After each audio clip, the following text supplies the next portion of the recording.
All right, we're live, but we got to let it breathe just for a moment here. Hang tight. Hang tight, y'all. Man, what a whirlwind day at Denver Broncos HQ. So much to get to. Hang tight, y'all. And we're good. Welcome in, everybody. It is the Mile High Huddle podcast.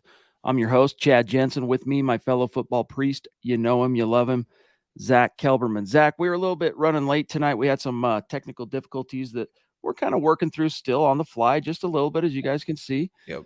But we've been so looking forward to getting on the mic because two massive items of news today, and then a couple other minor ones. But first things first, your gut reaction to Tim Patrick going down, being carted off early in today's practice, day 5 of training camp, the third practice, but for whatever reason, the Broncos are calling it day 5.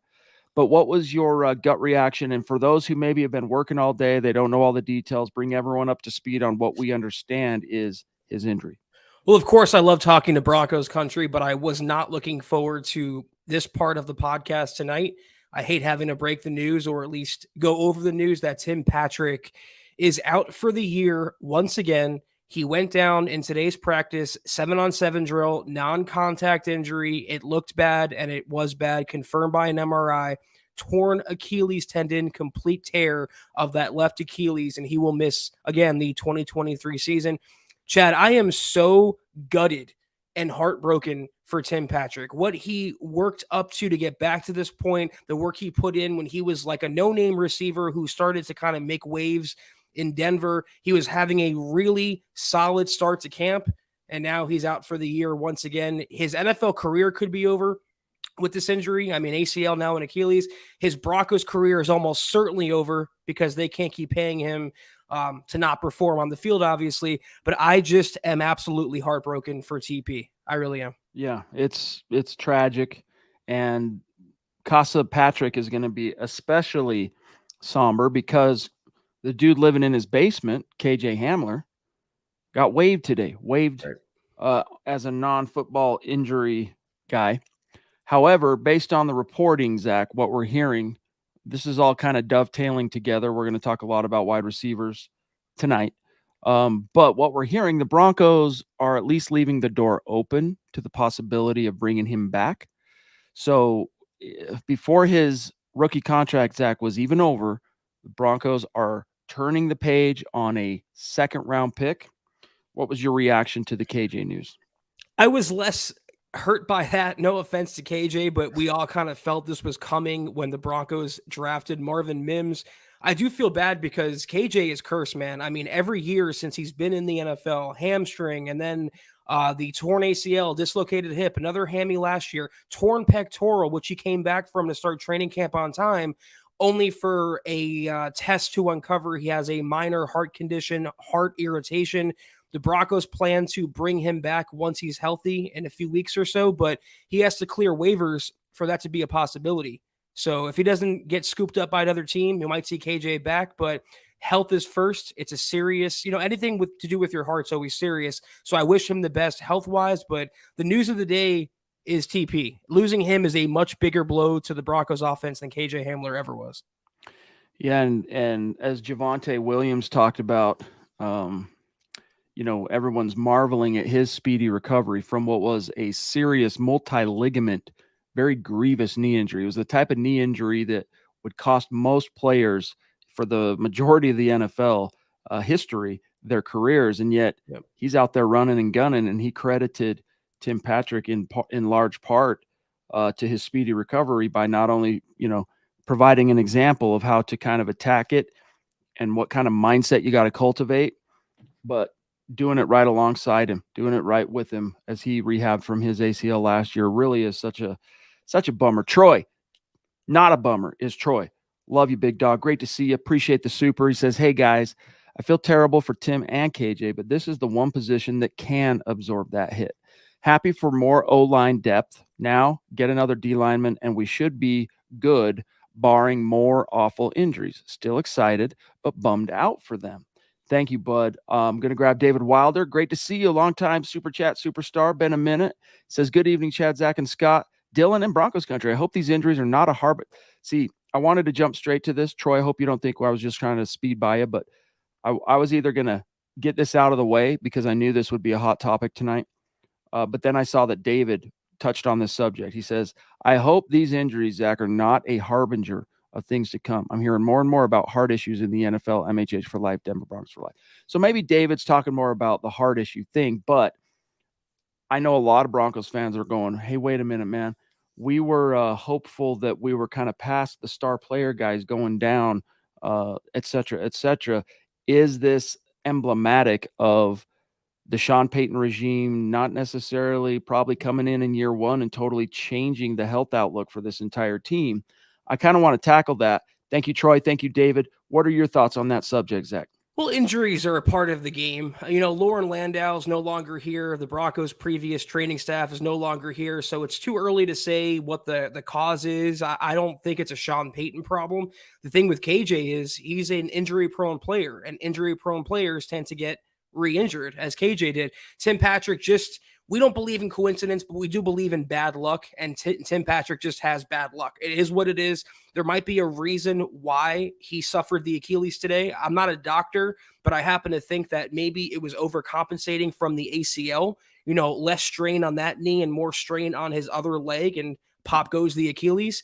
So I don't know. It's a harbinger. I look at the Javonte Williams situation as something really encouraging, but I'm not going to form a basis one way or the other based on TP or KJ. Tim Patrick, for what it's worth, he's been an injury-prone player for the majority of his football career. I mean, even dating back to the University of Utah, he appeared in a grand total of 18 games, only the 2014 and 2016 seasons, because of some gnarly injuries. So it's really unfortunate. The best streak he had, Zach, was 17, 18, 19, 20. He had like I'll say 18, 19, 20, 21. He had a 4-year reprieve where the injury god said, okay, we're going to pull off this thing for a minute, let you actually have a career. And what did he do? He went on and made some money. Maybe not multi-generational money, obviously, but this dude's a millionaire now. All right. He or his family, provided he's smart with his coin, never going to have to worry for anything. So, like, even if Tim Patrick's career is in fact over and this is just a kind of a death nail too much to overcome, I do take at least a modicum of comfort in knowing, hey, this is a dude that, you know what, he didn't get drafted, wasn't supposed to make it in the league, Zach. He was injured more than half the time he was a collegiate player. And here he is, 17 undrafted, 17, 18, 19, 20, 21, 22, 7 years into a career, and he's never going to have to worry about money ever again. No. So at least that's there. But the concept of, oh no, turns out the Broncos have not quite yet figured out how to snap this curse of the injury thing. If it was to a non-injury prone player, I'd maybe countenance that a little bit. I'd ponder it. But as much as I love that's not a knock on them as a player. If they're an injury-prone player, they're an injury-prone player. That's like saying, look, the sky is blue. You can't really debate that. Up is up, water is wet. Those are facts. Tim Patrick is an injury-prone player. So if this can't happen to someone, Zach, who's like a veritable Iron Man, all right, I'd be tripping a little bit more. Look at Garrett Bowles, one of the toughest players in the NFL, and he snapped his leg last year. It's unfortunate, but injuries do happen.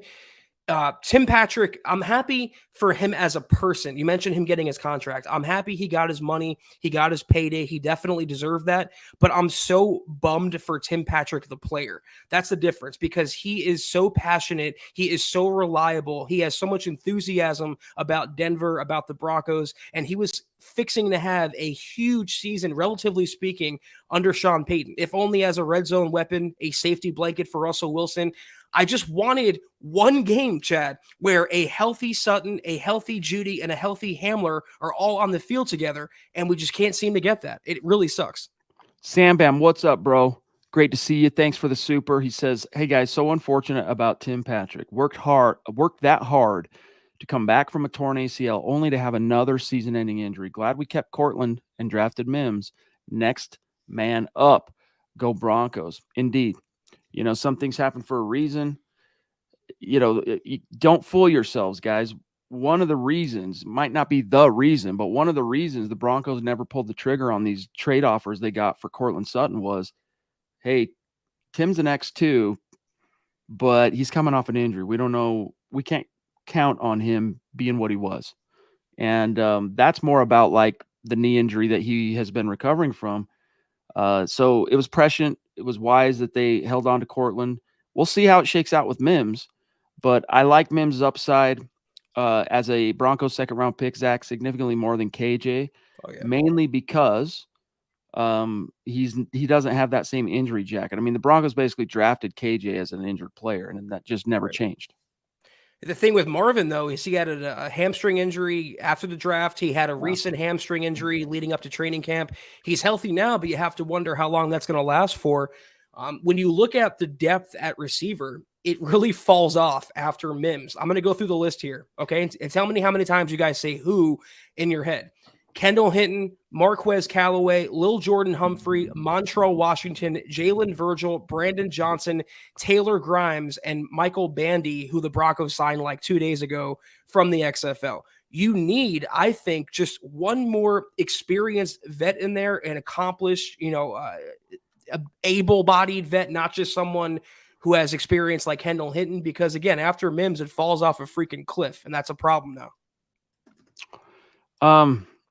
Kenny, what's going on, big dog? Great to see you. He says, good evening, fellas. Can't believe this is happening again. Prayers going out to Patrick and Hamler. MHH for life. Very cool, bud. Thank you, Kenny. Also, we got the Ronk coming in. Michael Ronquillo.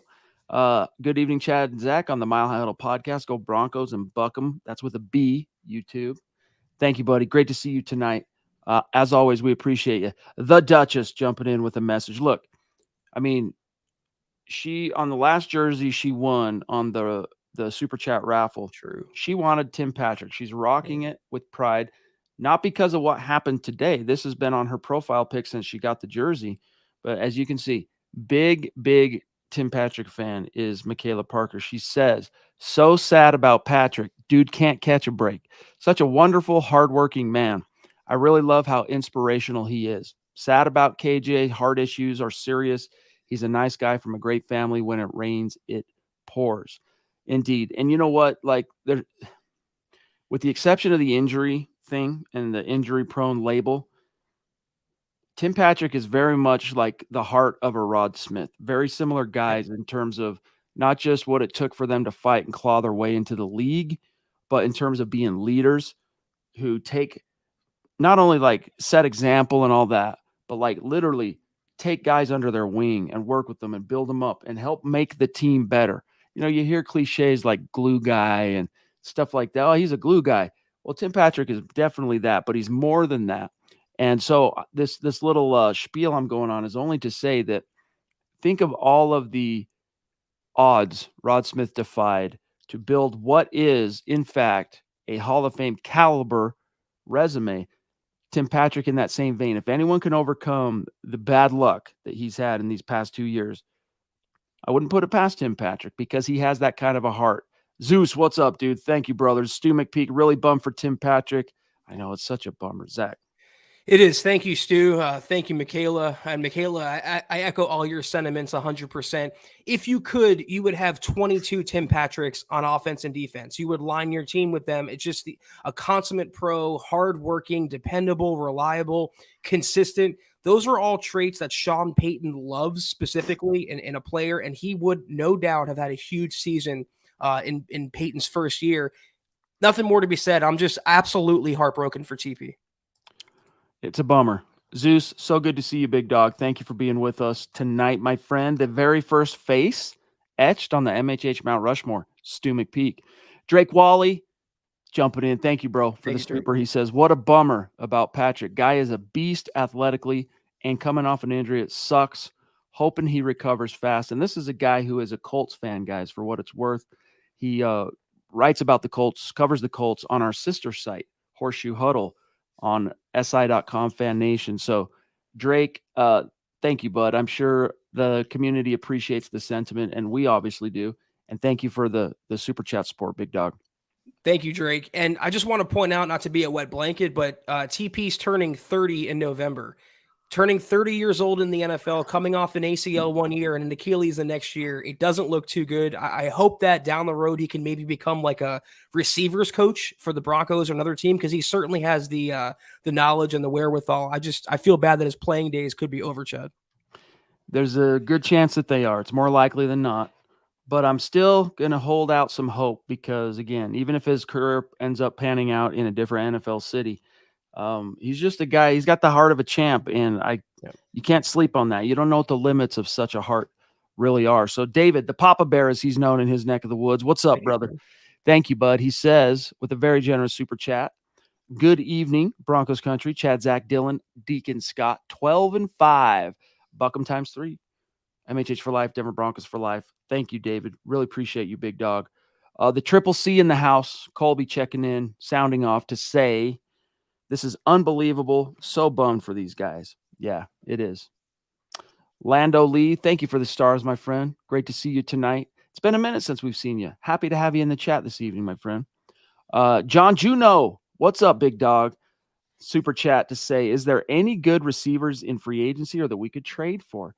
It's funny you ask that question, John, because I had gotten distracted, but I was in the process of pulling up what available free agents are out there. You ready for the list, Zach? Here's the headlines of the list. No, I'm not.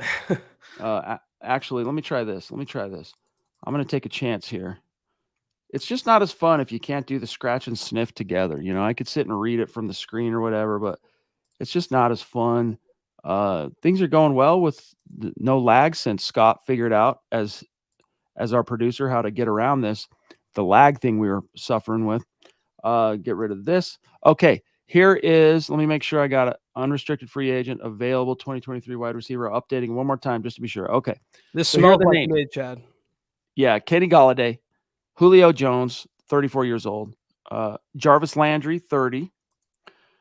N'Keal Harry, 25. Sammy Watkins, wide receiver. Could bring you some speed still, probably a little bit. Andre Roberts, 35 years old. Amari Rogers, Rashard Higgins. I'm just kind of scanning down here. Maybe Anthony Miller kick tires there. I don't know. I'm looking here. I mean, T.Y. Hilton's still out there. He's 33. Any of these names jumping out to you, bro? No, I would say Antonio Callaway, but I'm pretty sure he's suspended.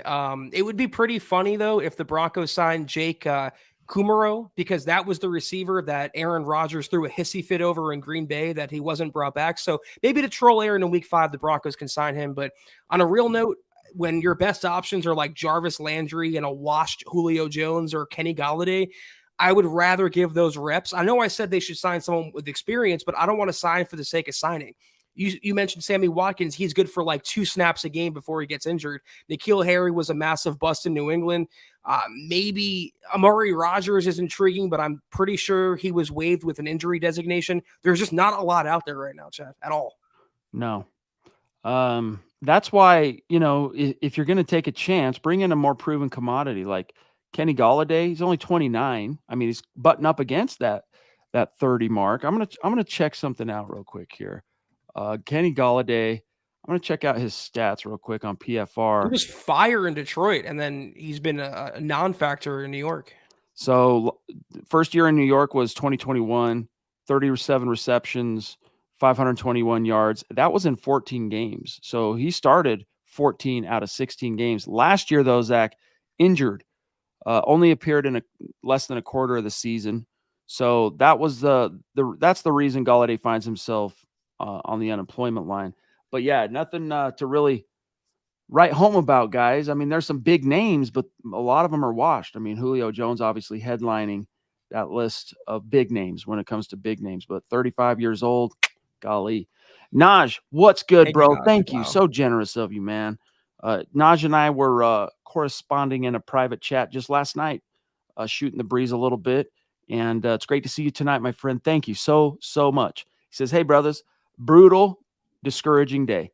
Every year, I'm overly optimistic, and 6 years in a row, it's been nightmarish. Once again, first day with pads, and boom, worst news possible. I have no idea who is enough of an alpha on this offense to make up for this. And the irony thing about first day of pads is it was non-contact. Right. It was on air. Yeah. And it just so happened, Sean Payton talked about this today, that he was working on a point of emphasis specifically with something Tim Patrick was doing. And so he ran his rep. And so because they had just kind of had a conversation about it, Sean watched he was watching it, the whole thing unfold. But I would say this, Naj, it's maybe perhaps easier said than done, obviously, but let not your heart be troubled. All right. Tim Patrick could have made a big difference, but he is not the fulcrum upon which this whole thing is balanced. Let's face it. All right. Let's be honest about that. It really boils down to Sean Payton, Russell Wilson, a rebuilt, a strategically bolstered defense. And this is still, Zach, a loaded skill position group. Let's recount. Jerry Jeudy, baller. Cortland Sutton in a Sean Payton offense. I have faith, baller. Rookie Mims, we'll see what happens there. Greg Dulcich, Albert Okwuegbunam still on this roster. Running back, Javonte Williams looking like he's going to be exactly what the Broncos said he was going to be. And then just in case, Samaje Perine. And look, in case you guys have been missing Luke Patterson's camp notebooks, he's been there every day and he'll be there every day. Jaleel McLaughlin, the guy we've been telling you guys, keep an eye out before training camp started, lighting it up. And today really stood out. And Sean Payton is another guy he talked about. He's like, look, you never know how a guy who's shining before pads is going to look when the pads go on. But Jaleel McLaughlin, as advertised in terms of that speed, twitch, the pads going on did not diminish him at all. So I'm only saying all this, Zach, to set the table and help everybody understand that it is a demoralizing turn of events to have a key leader like this go down with an injury. But he is not the key. Tim Patrick is not the key to this team succeeding in 2023. McLaughlin is lights out on the field, and he's getting into the building before the lights even go on, because Sean Payton talked about he's the first one in 5 a.m. in Dove Valley getting ready for training camp. So he definitely has an edge for that RB3 spot. That's what we presumed all along, but the fact that they can use his speed and kind of two-way ability is great for the offense. Back to what you said, Naj, about the alpha, Chad kind of hinted at it, but the alpha is still and will be Sean Payton. He's right. Chad said you don't base your season or all your hopes on Tim Patrick. Would it have been nice having him? Yeah. Would he have helped a lot? Yeah. I am so sad that he's not going to be playing this year. But when your starting receivers are Jerry Jeudy, Cortland Sutton, and Marvin Mims, your second-round rookie who looks the part of a future starter, you're still in decent hands. They're going to be a run-first team, smash mouth with Javonte and Samaje Perine to set up the pass. And again, even without TP in the mix, they still should be good through the air. So don't lose hope. Chad, I've had people on Twitter today say, get ready for another 5-12 season, another year, another, lost cause. I wouldn't go that far at all. As long as you have Sean Payton, you have an improved Russell Wilson, you have plenty of other weapons on offense. My prediction for the team, I don't know about you, I'm assuming it hasn't. Mine hasn't gone down. I'm still thinking 10-7 in playoffs. Oh, dude. Honestly, my outlook for the team has not changed at all. But this is why it's important to, and by the way, Phil, love you, big dog. We're going to grab you just 1 second because Zach knows all about this one. We're going to grab this 1 sec. Hang tight. But guys, you're smart enough to know. You guys listen to every single show we do. You listen to the majority of all the different Mile High Huddle podcasts. Broncos for breakfast. Look, this is a unfortunate development. And because it kind of comes on the heels, Zach, of 7 straight preceding seasons of missing the playoffs, 4 straight preceding seasons of being absolutely snake bitten, with the last year being like the worst. Like you think, oh, it can't get any worse than that. And then you kind of open the training camp with a little bit of a negative cloud because of what Sean Payton said, all right, about Nathaniel Hackett. And so I think a lot of fans currently kind of have a negative vibe right now, or perhaps, they got some anxiety, all right, a little trepidation. But I'm telling you, this isn't going to change anything, all right? As far as the end result, would have been nice to have Tim Patrick, but guys, you still have Cortland Sutton, you still have Jerry Jeudy, and you still have a younger receiving core behind those dudes waiting in the wings, many of whose ceilings talent, whatever, has not been fully tapped into. So try and keep your chin up. Try and keep some perspective on this. Phil says, what's the story on Yasir Durant? More depth on the O-line. Go Broncos. Love you, big dog. Thank you, Phil. Zach, you had the story for us. Break it down. Yeah, so the Broncos made a move in semi-positive news today along their offensive line. They did sign Yasir Durant. Durant is coming to Denver, folks. He has 19 career appearances. He was an undrafted free agent in 2020, spent a little time in Kansas City, New England, and New Orleans last year, appeared in one game. He is absolutely freaking massive, though. He's 6'7", 330. He can play both tackle spots and both guard spots, so something of a versatile insurance policy. I would look, though, Chad, for the Broncos to deploy him at guard because you're set at tackle with McGlinchey, Bowles, and Cameron Fleming. At guard, though, you have Kyle Fuller, Will Sherman, and Quinn Bailey. So I think Durant, given his relative experience and what he brings to the table, position flexibility-wise, he could be your swing guard in 2023. It's a nice little insurance policy. I was really happy to see it. Same. I like that, he's got some experience in playing with or at least being on a prolific offense. So this is a good little kind of value signing that could end up having bigger upside and a bigger return on investment, so to speak, than you might initially think at first glance. The Lady D jumping in with a very generous super chat. Thank you, Deanna. So great to see you. She says, evening, Chad, Zach, and Scott, and Broncos country. She says, sad about the injuries. Is there any news, though, on picking up Shelby Harris? Love the coach and all the truth he dropped. I think she's talking about Sean Payton, facing the firing squad, so to speak, saying what had to be, what was the truth. Maybe not what had to be said, but like we talked about last week, nothing Sean Payton said about Nathaniel Hackett or Russell Wilson was factually off the mark. But what have you heard on Shelby Harris, Zach? That he took a visit with, I'm pretty sure it was Chicago today. So the free agent tour for Shelby Harris is getting going. He had his Broncos visit over the weekend. Sean Payton was asked about it. He pretty much said that they're looking at several defensive linemen right now, and Shelby Harris being one of them. I haven't heard anything imminent on negotiations, though. In what might be like the icebreaker, considering all the bad blood that was built up, Shelby did tweet today, I'm assuming about Tim Patrick's injury, and said, I feel bad for my dog, or whatever he said. So he still has some connection, some investment to Broncos country and his former team. We'll see, though, Deanna, if he does sign on the dotted line and comes back to Denver.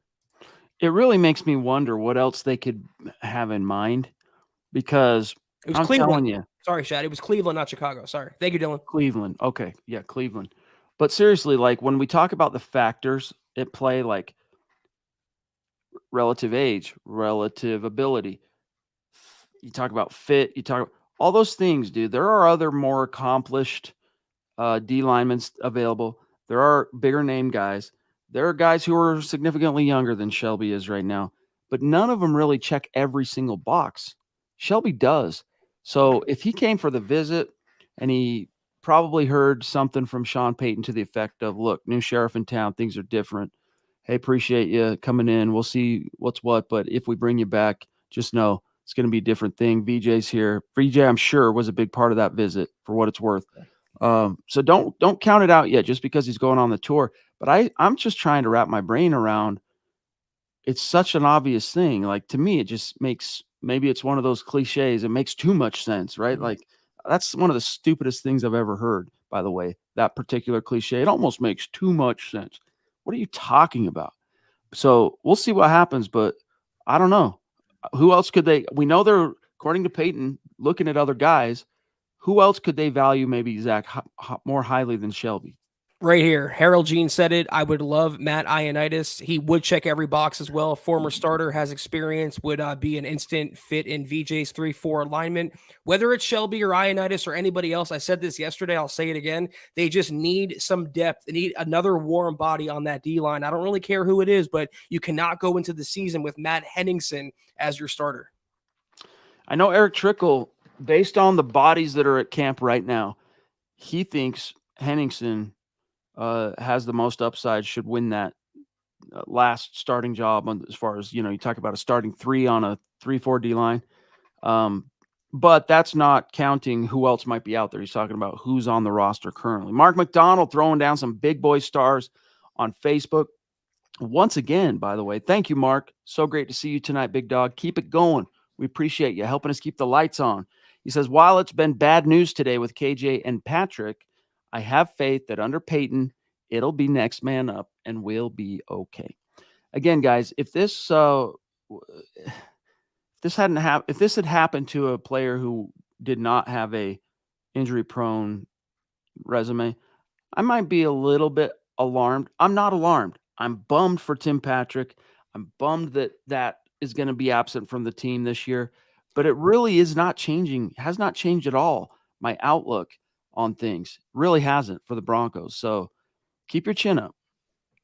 I think a lot of Broncos country, and it's totally understandable, they have PTSD after losing Patrick again, similar to last year. I mean, we saw how much the Broncos offense went off a cliff without him on the field, and he's such a reliable safety blanket. But that was Nathaniel Hackett's Broncos. These are Sean Payton's Broncos. There's a massive world of difference between the two. That's why you hire someone like Sean Payton, who, by the way, Chad, made Marquez Callaway something of a pretty good player in New Orleans. He was definitely ascending, and now Marquez obviously plays for the Broncos. So that's the beauty of having an offensive genius, is you can make lemonade from any sort of lemon, whether it's old, whether it's too ripe, whether it's not ripe enough. And I have faith as well that whether it's Mims or Jalen Virgil, Brandon Johnson, they will find someone to be that next man up.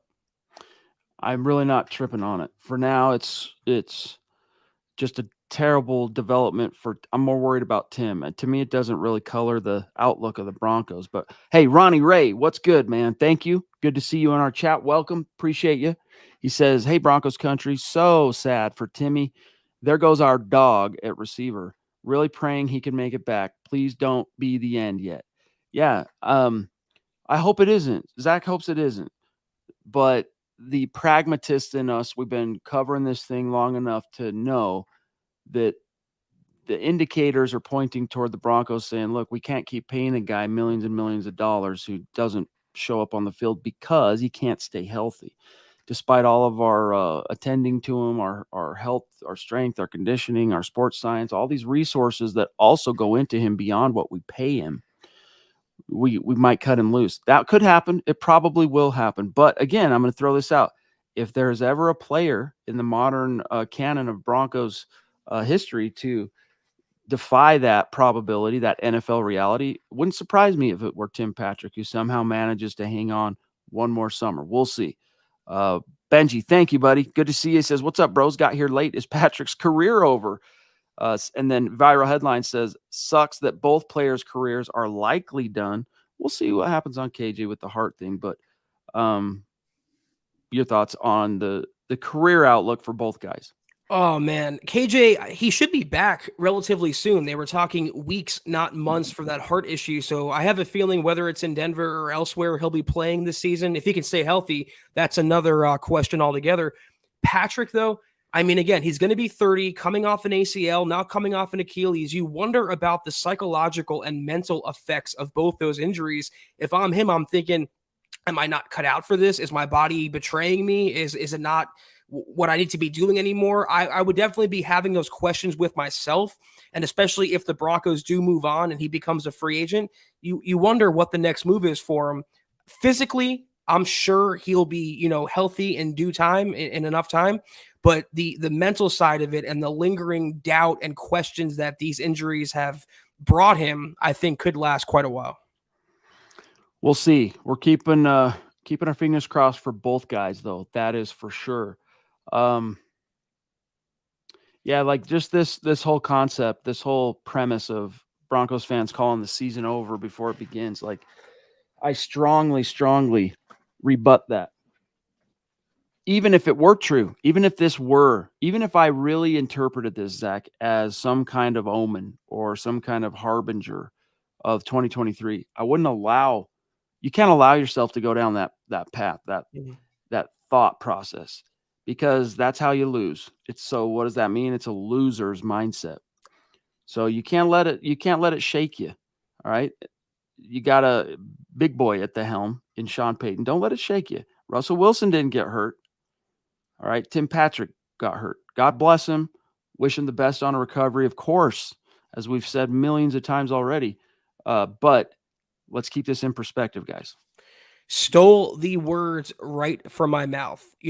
Like a small part of me like understands why Broncos fans are feeling that way, considering how the last 7 years have gone.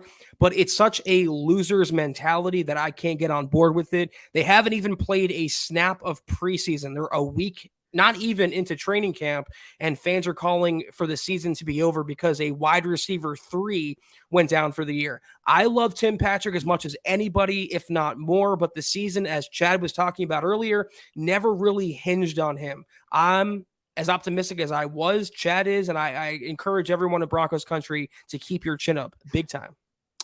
KB, what's up, Kenny? Appreciate the super, brother. Good to see you tonight. He says, what current Broncos receiver has the most to gain after Tim Patrick's injury? And who is the free agent receiver you would like to see Denver kick tires on? And then Colby says, here's what it means. Sutton needs to step up and show out next year it's bye. So listen, that's Mr. Producer gently coaxing us in the direction of who benefits most. It's Cortland Sutton, who was already going to be above Tim Patrick, in a kind of general depth chart. Sean Payton's not big on depth charts, but all those maybe not all, because even receivers obviously need a breather here and there, but lion's share of the X reps are still going to go to him, and even more so. So he's the biggest beneficiary. Now, if you want to go beyond that into depth, Callaway, I look at Marquez Callaway and Brandon Johnson as the two guys that probably, as much as they hate seeing Tim go down, they kind of felt their heartbeat going a little bit, going, all right, this opens an opportunity for me right now. But answer the question, Zach, both questions, including, do you disagree that Cortland Sutton benefits most? And then who would you like to see the Broncos sign? Oh, he absolutely benefits a lot because him and Tim Patrick are the same player. They're big body possession guys who can win jump balls and high point passes. I think Tim Patrick was a little better than Sutton consistently about that, but this is all for Sutton now. He should be getting a ton of red zone looks. It's up to him, though, Chad, if he gets it between the eyeballs, to step up and be that player he was before the injury. Another beneficiary to me, though, is the obvious one, Marvin Mims. Now's your time, kid. I mean, you were going to be a wide receiver 4 or 5 more than likely. Now you're wide receiver 3, let's say. The Broncos traded up to draft you. You're in a very explosive Sean Payton offense. You got to stay healthy and you have to produce. If he does, the Broncos will be just fine. Oh, yeah. And it's important to remember, too, guys, when we talk about should they go out there and sign, all they got to do is wait 4 more weeks, tops, 3 weeks, whatever the final cut down date is. I can't remember with the new CBA. And the NFL wire is going to be flooded with plenty of good options. Sure. And Sean Payton has a penchant for making a lot of hay with guys who are, last minute cuts on the doorstep of the season that go on to do things. So don't worry too much about the depth side of things. Who's out there right now? They might go make an addition. We'll see. But they also are wise enough to know it is their business after all. That reality that they're going to be more receivers than you can handle hitting the wire in just a few weeks' time. So Robert Otteson, great to see you, bro. Thank you for the super. He says, hey, how about looking at these USFL receivers to help out? Just a thought. Love from Nevada. Keep up the good work, boys. Hope no more receiver injuries. Amen to that, my dog. What do you think, though, Zach, on USFL? Well, the Broncos just signed Michael Bandy, who I'm pretty sure he was from the XFL, but it also applies to the USFL. If the Broncos wanted a player from those minor leagues, they probably would have signed them by now, or we'd be hearing something about them.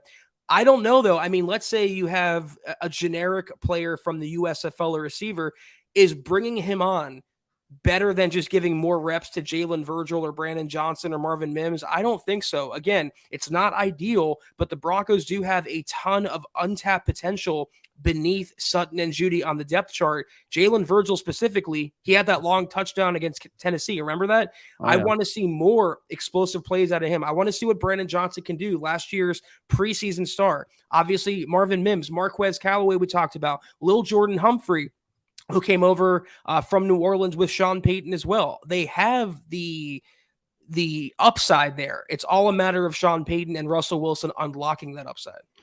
And by the way, well, I'm going to put a pin in this. Grab Zeus real quick. Stu, thank you. Super chat number 2 tonight, throwing down. Thank you, Stu. Love you, big dog. He says, what's the overall thought on how our O-line is looking? Everything I've been told from our ears and eyes at Broncos HQ this past week has been nothing but encouraging. And I want to actually add one thing on top of that. Did you hear what Sean Payton said today about Lloyd Cushenberry?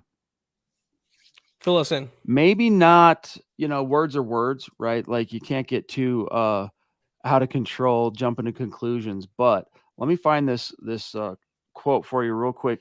This is Sean Payton today when asked about the specific topic was Lloyd Cushenberry's learning curve with the new offense and how he's managing it. Payton, quote, well, it's a lot on the center because he's getting our protection started with the Mike linebacker, the inside D-line, all that. Lloyd is handling it well, and he's extremely smart. The one thing I would say, and you feel it right away with him, is his ability to retain and pick up information quickly. He's doing well, close quote. Now, you put that, Zach, in conjunction with the additions that were made in the offseason. You put that also into the equation, the fact that one of the things that's standing out quite obviously in team drills, 7-on-7 and beyond at camp thus far, is that the passing concepts, this isn't the deep drop back stuff. This isn't the Kubiak 7-step drop and hope to God you don't get crushed and that someone's open, 45 yards down the field. This isn't last year where Hackett's having Russell Wilson drop back, 45 times a game with impunity and not having any presence of mind in terms of, how to balance that, how to keep defenses on its heels. Like it was just blind and oblivious. This ain't that. So Lloyd Cushenberry, again, I devolved back to my original posture on Lloyd, which was, hey, I would have liked to have seen an upgrade, but if Sean Payton christens him as our starting center, I take that endorsement of sorts to heart and I go, all right, I'm gonna put myself in a little bit of a holding pattern relative to Lloyd Cushenberry until otherwise, till something else tells me I should move off that posture. Much has been made about the Broncos O-line in training camp. And by the way, it's so hard to get a read on them when it's not a live game situation, when the chemistry and continuity hasn't been built yet. And it's even harder when your right tackle, this being Mike McGlinchey, wasn't even at practice until I think today was his first practice or Saturday was, but he was away from the team for a personal matter. And Broncos fans were kind of worried because Jonathan Cooper was getting pressure off the edge. Russell Wilson was getting pressured a lot. The defense is always ahead of the offense at this point of training camp, at this point of the offseason. They're going through their install. Once that 5, the offensive line, gets together and they start playing some games and snaps together, they're going to be a lot better. You mentioned Cushenberry. Ben Powers as well, the left guard, has absolutely looked the part. He's what the Broncos thought they were getting when they signed him to that free agent deal. When it all comes together, it might be a few hiccups here and there. It might be some growing pains, but when they all do get to week 1 and they find their groove, this has the potential to be a top 10, if not top 5 O-line in the NFL under Sean Payton. Guys, I'm really mystified by even the notion that this affects Denver's playoff outlook, the Tim Patrick injury. I'm sorry. Like I'm not trying to make you feel small for thinking that, but this wasn't Russell Wilson that went down. All right. This wasn't Patrick Surtain that went down. This wasn't Justin Simmons. I mean, heck, it wasn't even Josie Jewell. Naj, number 2 tonight. Bro, what's up? Thank you, Naj. Thank you. He says, I'm a big karma and superstition guy. So am I, actually. I think bringing Shelby back is just a good vibe, positive thing, especially for the locker room. Let's get it done.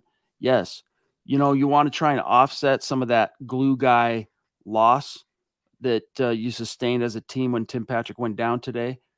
Shelby, maybe not quite the leader, but a known dude in that locker room, known dude with VJ. Again, makes a lot of sense to me. Makes a lot of sense because you can say that Ioannidis checks every box. He checks most of them. I'll tell you one box he doesn't check is that fit with VJ and all that. So that's something that Shelby still has. And you could say that other aspects that Ioannidis brings to the table offset that. For example, he is significantly younger, so the upside is a little bit more. But I still think he's, of all the guys that are out there, man, he makes the most sense. And you don't need him to be a world beater. He doesn't have to be an all pro. Just he has to just take up bodies on the edge, hold up blockers so the edge rushers can do their thing.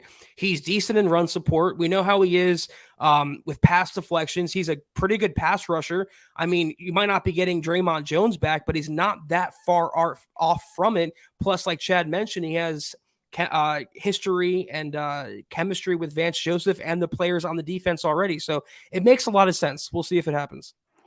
Wanting to grab this real quick from Albert, the Mile High Dutchie, talking about the Achilles injury that Tim Patrick suffered today. He wanted to know, didn't that happen to Von Miller as well? A non-contact Achilles.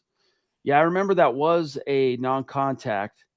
I'm trying to remember if it was ankle, Achilles, though, wasn't it, or a foot? I thought it was more of a ligament, an ankle ligament thing. But I'll have to do a quick, research reminder on that. But maybe it was Achilles, Zach. No, that's how I remember it as well. It was some sort of ankle or foot injury, some sort of tendon or ligament. But it was, Albert, to your point here, a non-contact. Vaughn was walking off the field, and then he just stepped the wrong way, and he went down, and he was out. So that's what is the unfortunate part of the NFL. At any given moment, you can suffer an injury, and your season could be over. Just revisiting it quickly, it was called a dislocated standby. It was where'd it go? Dislocated peroneal tendon. So that's what happened. So not the Achilles, but a tendon in that same sector, that same region. GLP, Gary, the swashbuckler, who goes hard. This man goes hard. Jumping in with the super. Thank you, brother. Great to see you tonight. He says, hey, Chad, Zach, Scott, and Dylan, I echo all the love for Tim and KJ, but I'm not worried about the season. Go Broncos and buck them.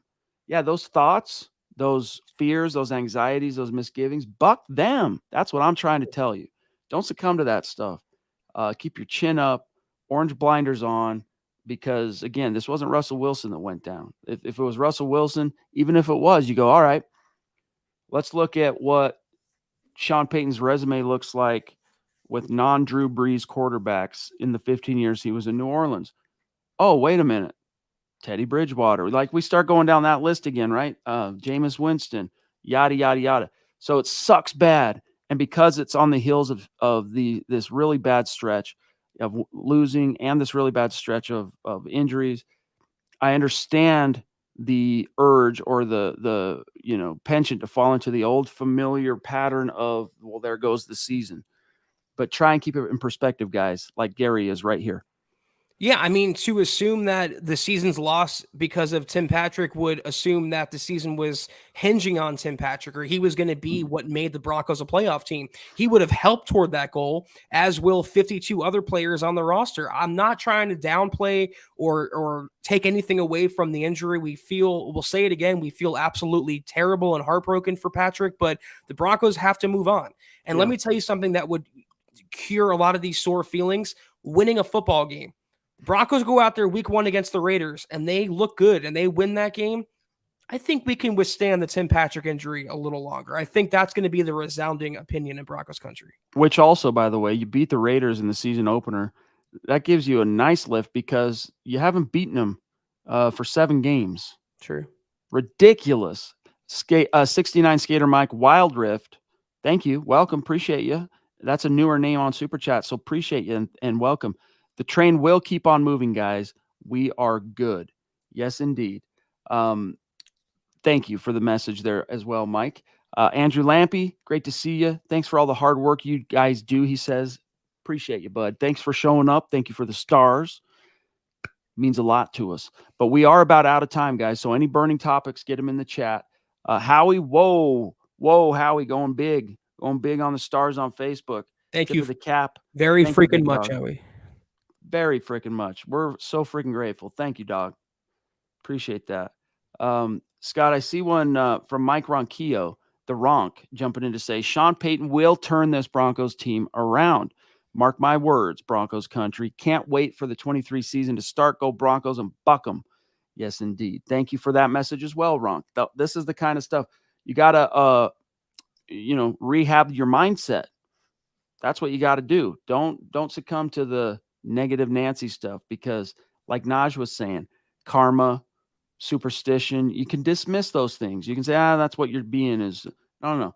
I'm just telling you, as someone who has experienced some success in life, mindset is like almost half the battle. I mean, work ethic, all that stuff, that definitely plays a role. But I'm telling you right now, mindset is so crucial, so crucial. So don't fall into a loser's mindset and start going, oh, well, there goes the season. We lost our third receiver on the depth chart. Dak gummit.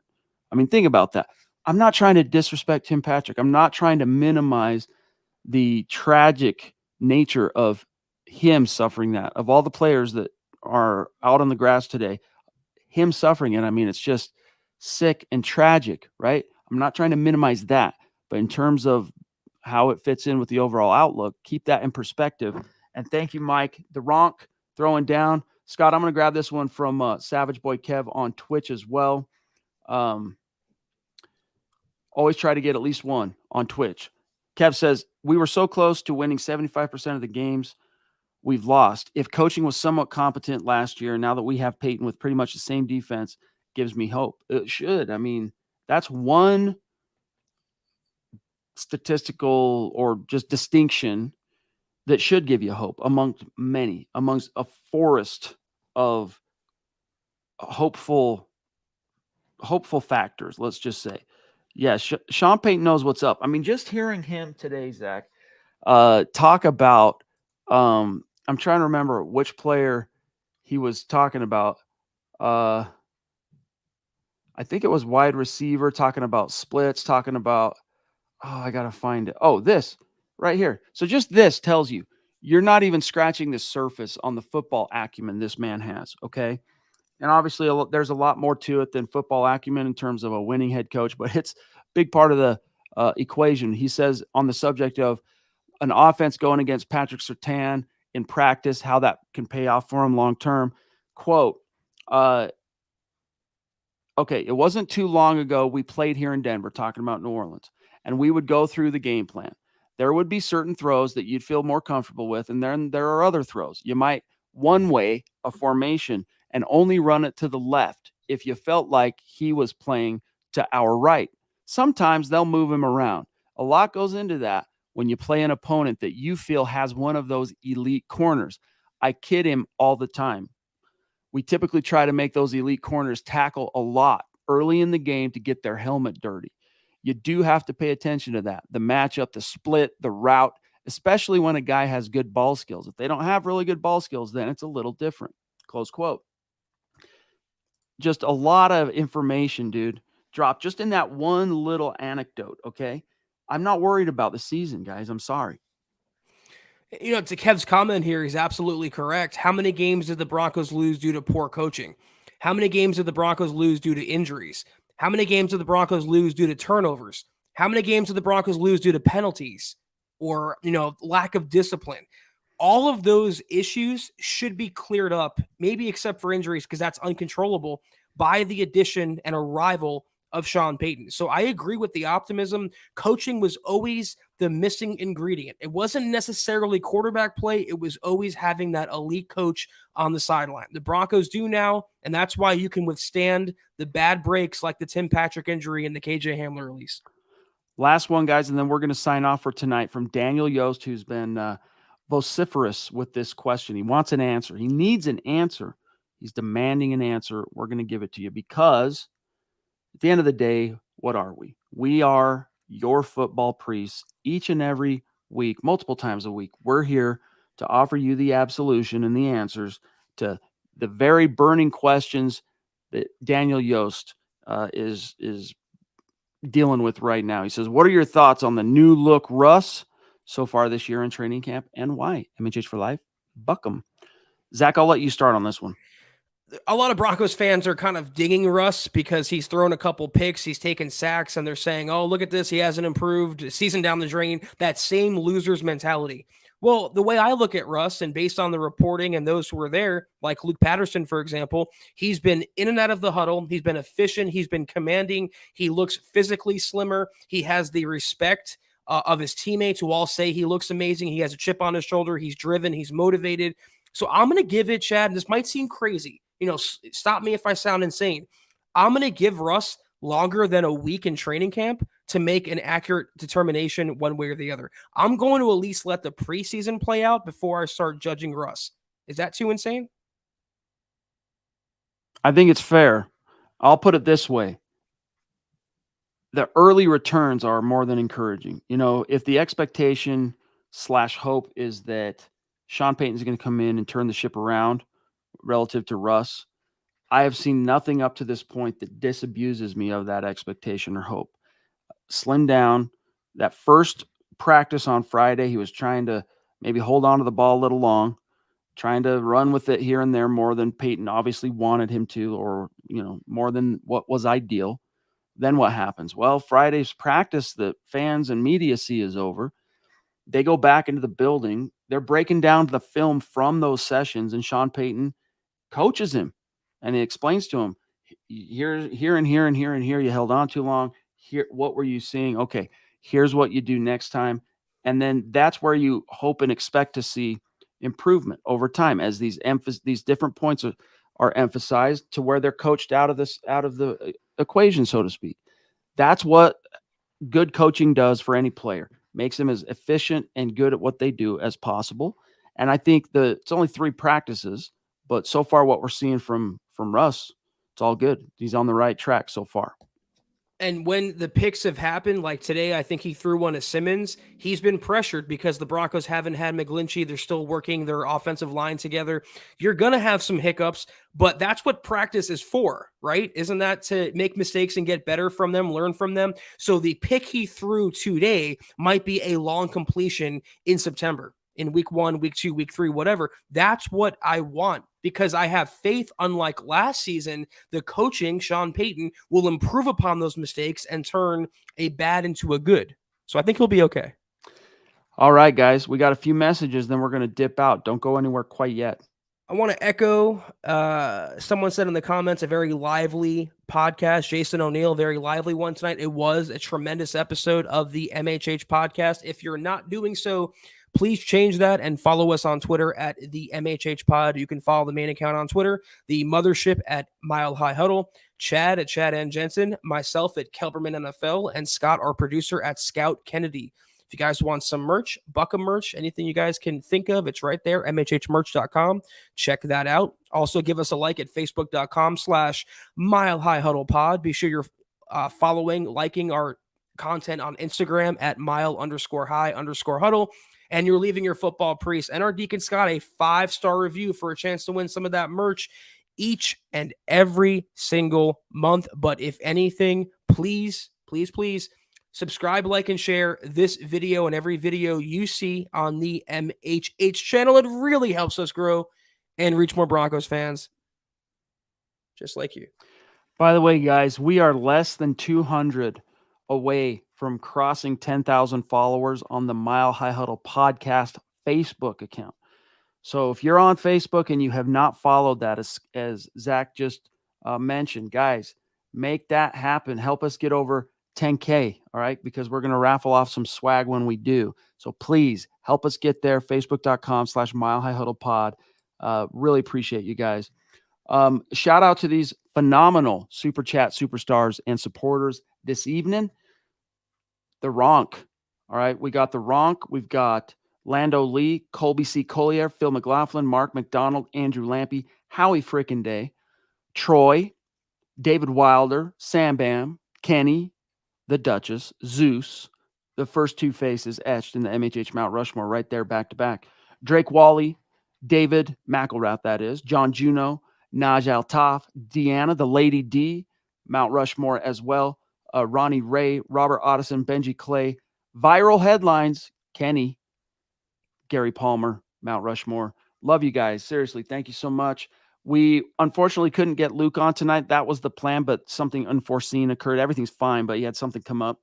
So let not your hearts be troubled. Tomorrow, plenty of content coming down the pike for you.